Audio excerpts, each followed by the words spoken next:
Well, that sucks. I was just going on for 20 minutes.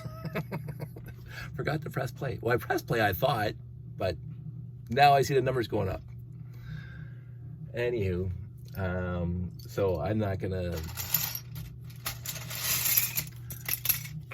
to start from scratch is kind of a little sad because I had some really good, nice stories that you're not gonna hear again. C'est la vie. Yeah, so I'm still taking this thing apart and enjoying myself, enjoying doing it.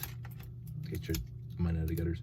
I enjoyed the build, and I'm glad I got to see it in off of paper. And but for me, it does take up far too much space for what it is. And what it is it's a memory. It really is. It's a memory. It's a I remember designing setting out the initial design back in the mid 80s, when right after Pete, Jake, and I filmed the second movie. Like, so we didn't make two movies. We only completed one, the first Lego Wars that's on my YouTube channel. But Jake, Pete, and I did the first one completely with the soundtrack and everything, and then we filmed the second one not too far later, Lego Wars 2. Just naming conventions. But we never got around to completing that one with the soundtrack, with all the voiceovers and stuff like that. And it is what it is. You know, we went off and did some other stuff in our lives, so we never got that finished. But during that filming of the second one, we started talking about the entire story, basically, between Lego Man and Dark Dude, and what kind of stories we could have going forward. And so I started designing this ship at that point on my Commodore 64 and on graph paper and stuff like that.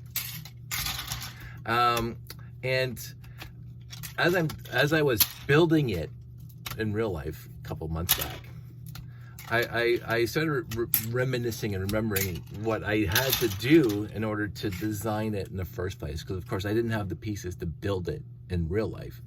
So if I came up with an idea, I had to mock it up. And of course I know what mocking it up now means now, but of course I didn't use that terminology back when I was a teenager, because I didn't even know what AFOL meant back then.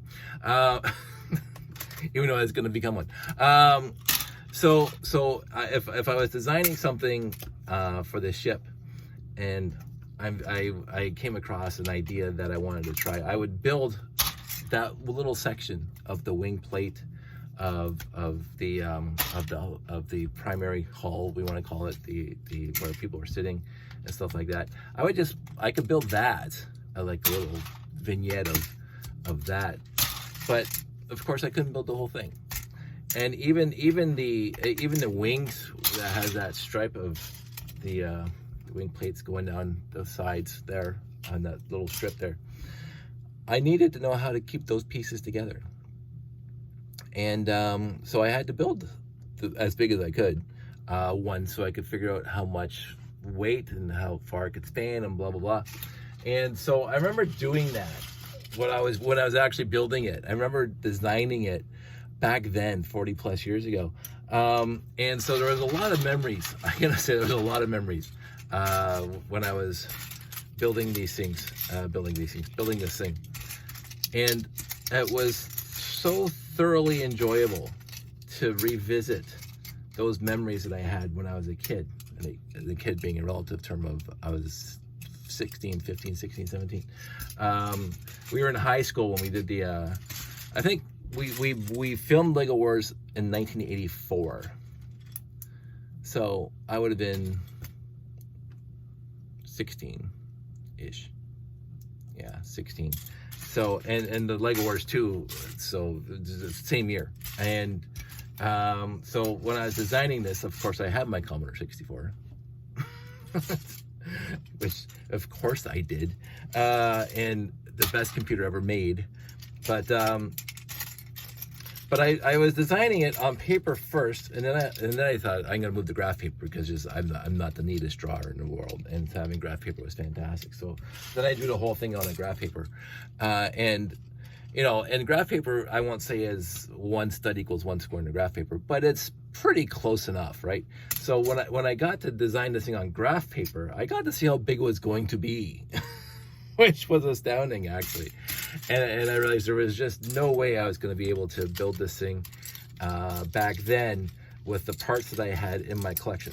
And so I am not saying that I've been collecting all these years, that this was the final state of my collection is to build this thing.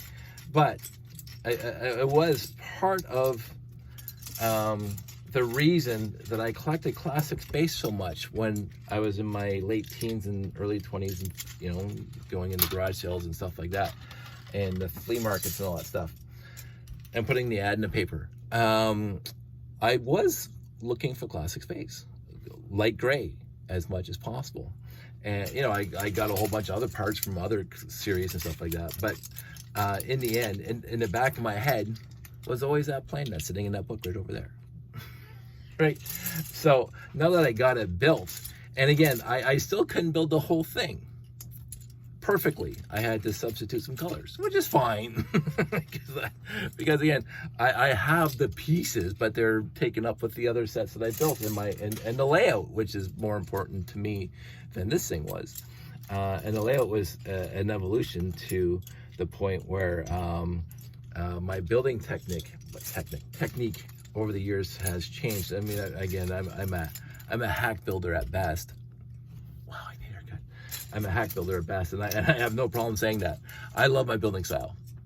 I have no qualms, no aspirations to say I like the way I build. That's why I still build this way. But there are far, and again, this is not no ambiguity and no sense of deprecation. There are lots of far better builders out there than me, straight up. and I have no guile or no problem to say that. My friend Jeff is one of my favorite builders. I've always said that my two favorite builders, Jeff and Janie. Straight up, they are my two favorite builders, because I also know them. And they inspire, they help, they've always been there, blah blah blah.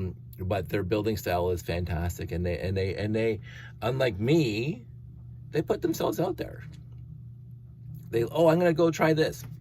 I don't, because I don't have the interest. And but I love those who do, that try something different. And I mean, I built a ship that I designed back when I was 17 years old on graph paper and on my Commodore 64 on Doodle. That's anybody who remembers the Commodore 64 era will remember Doodle. But I remember, I don't know which brick fet it was, but Jeff made it a policy of his to get a mock into every single category that at the show, if I remember correctly. I mean, I could be wrong, but I seem to recall that he had a build in every single category at BrickFet, at one of the BrickFets. And again, he was always there for us, doing the space layouts from the get-go, from the very first time we did space layout, and just across 3 tables and this black stuff here, and one little one little monorail loop and one little train loop on the outside, and he shows up with a space train. Like, I just brought sats and crater plates. That's what I brought. I can make a spaceship if I read the instructions. And so I said, hey Jeff, this is gonna be like 7.5 feet by 6 feet, whatever it was, and then there's a picture of it somewhere, and all I brought was like dozens of crater plates, landing pads, and actual classic space sets that you could have bought off the shelf in 1978. He shows up with a space train. He shows up with a space train, and not just a little space train, a massively huge space train that carried the same rockets, and two of them side by side that came in a 6950 rocket launcher, and then they could boost with the glowing engines in the back. He showed up with that. I just brought sats, right? And then the next layout, I bring sats and buildings, and he shows up with to this day, and I think he remembers it, his space station that used the quarter domes, tarantula quarter domes on top. And if you looked at it from a distance, it looked like a skull the way he had it set up. The quarter domes were the eye sockets, and then below it had some tarantula where the nose would be, and then this little thing in the bottom like a toothy grin. That was awesome. I'm not sure if he did that on purpose, but it was awesome. And it just went on from there every time and then the rocket, and well, we can go into the rocket and stuff. And then we got really hardcore, Jeff and I, on the square, which was 12.5 by 12.5, which I won't say was the longest setup time ever, but it took 2 days. And he had these wonderful support structures, because we had 4 or 5 or 6 in some places layers of monorail, and they would be overlapping each other, and so he had these beautiful support structures that I can't even describe them. I mean, it's brick and slopes, but they were gorgeous, and it looked so futuristic. It looked absolutely fantastic, and he came up with those for that. And all the buildings, if you I'd love to find it. I know it's on my YouTube channel, and I got Beethoven's, no, not Beethoven. I got Strauss. Yeah, I got Strauss in that one. It's the one that starts with a genie. It's one of my favorite videos. But if you look at all the buildings, he used the white brick with the transdark blue quarter domes. He built a ton of buildings for that layout. And so much effort went into that, and that's basically, I just show up with ships and landing pads and crater plates and monorail. But anything that was custom built was Jeff's in that layout, and I think that's the first layout that we had his Classic Space logo done in trans bricks and plates. Was it on the square? I think it was. And it went on from there, and then he kept, every time I changed the layout, he'd bring something for it. I'm gonna change the layout to look like this. He'd bring something. His train station to this day and is one of my favorite builds, because he incorporated the Classic Space logo into it. But where is it? He always called me up. Where's the track running? Where's the monorail running? And he would build a space station for it. Absolutely fantastic. And then he also brought the air station, which was beautiful, and not only the air station, but he would custom make monorail trains with using plates to spell air supply, or well, not air supply, but because it was transferring air from the air supply station to the rest of the layout, and so he put so much effort into it. And then his drop ship was fantastic, and the cargo ship and the cargo loaders. Just, I can't stop singing the praises of Jeff. He is one of my favorite builders. He always has been. I don't want his ego to get too big, so but anyway, it was this walk down memory lane here that I finally finished taking apart and rolling back into the collection. I'm so glad I did it. On the flip side, I'm so glad I took it apart, because it does take up far too much space in our house, and for something that looks out of place. Like, again, I have a Saturn V sitting out there, and I love it. And I look at it all the time. Every time I walk past it, there's a Saturn V. It's one of my favorite builds ever that Lego's ever put out. I have no problem leaving that one out on display in public. The boat in the bottle upstairs that's on our mantle, except for during Christmas time, fantastic build. I have no problem. So those are the two things that I have on display outside this Lego room. The rest of the Lego is in this Lego room, or stored in totes in the garage and waiting for the next show. I don't want people to, and again, those who have this, I love, by the way. It's great for them, and I'm happy some people do this. But for myself, for me, I don't want people walking into this house and just being overwhelmed by Lego. It's not. I remember growing up. If I ever grew up, I remember visiting friends' houses or friends' parents' houses who had their own hobbies, and it was the entire property was dedicated to that hobby. And so every time you show, it's nice. I mean, I'm always interested. You know, I love people's hobbies. You know, I get so happy when other people are enthusiastic about the hobbies they have. But I always thought it was a little bit odd sometimes to see the overwhelming blah, and the entire property is like focused on their hobby. And I'm going, huh, whatever that hobby happens to be, like it's everywhere. And then you sit down for a coffee and then they won't shut up about it. I usually, this is how I run my life. I usually do not bring up the fact that I have lots of Lego in the house, although it's kind of apparent that I do. I usually don't bring it up in company when they come over or when you're out there chatting with friends out for coffee or dinner or something like that. It usually doesn't. I never bring it up myself. But what invariably happens is somebody says, "Oh, Dave, I hear you like Lego," and you know they stumble across a YouTube channel or Sandy showed them something or friends or family. Somebody showed somebody something of my collection. Usually the layout right now because it's what I have, and it's what I do shows with. And I go, "Oh yeah," and then I'll talk about it. Like you try to get me to shut up about it? No, but I don't bring it up. I don't. Hey, look at me. I've never been one of those people that, hey, look at me, and I'm more interested in talking to them about their stuff, because whereas I might find this hobby to be absolutely fantastic and enthralling and stimulating to my mind and my emotions and my intellectuals and blah blah blah, nobody else has to. Most of you watching this do, which is fantastic because we're of like minds. But outside our world of AFOLs, adult fan of Lego, outside our group of adult fan of Legos, not too many people have the passion or understanding of the passion of this specific hobby. I think it's, I don't know how to put this. I think our chosen hobby here has some huge, massively huge pluses of the inspiration and adoration and love and appreciation.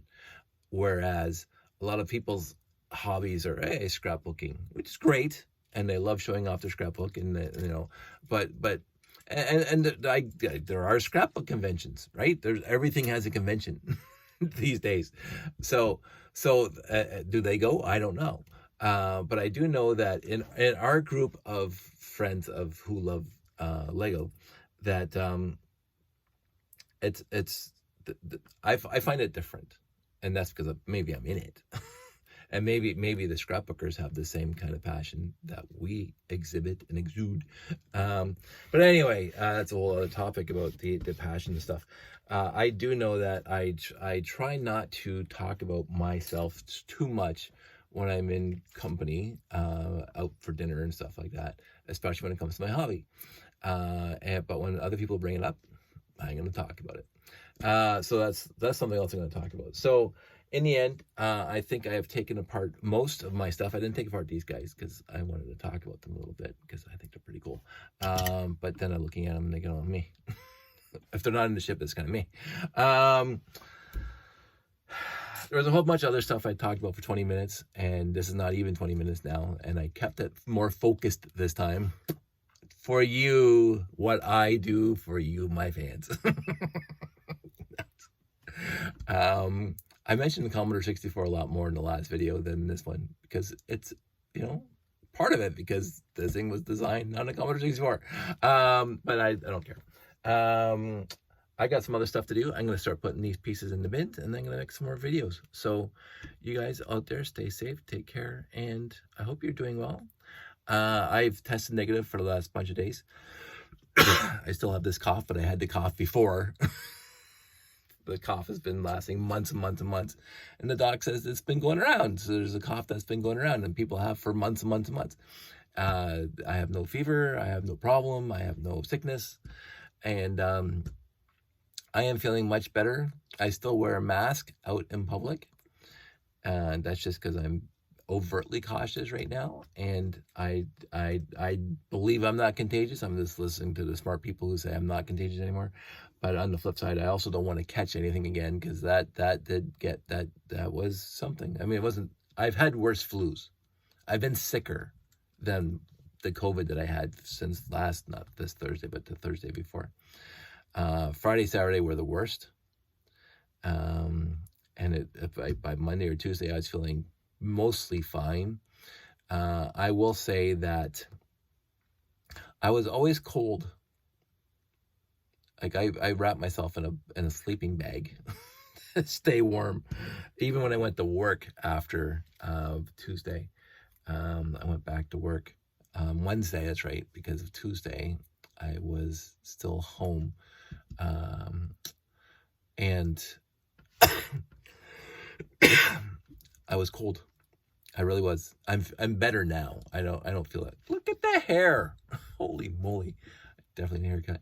I don't want to experience that again. I mean, it wasn't like, oh, that's the worst thing ever. It was just like, it was like a bad flu, but not the worst flu I've ever had. And but if I can get away without going through that again, sign me up, because, like, you know, it was something, and I don't want something in my life like that. So I don't mind wearing a mask out in public.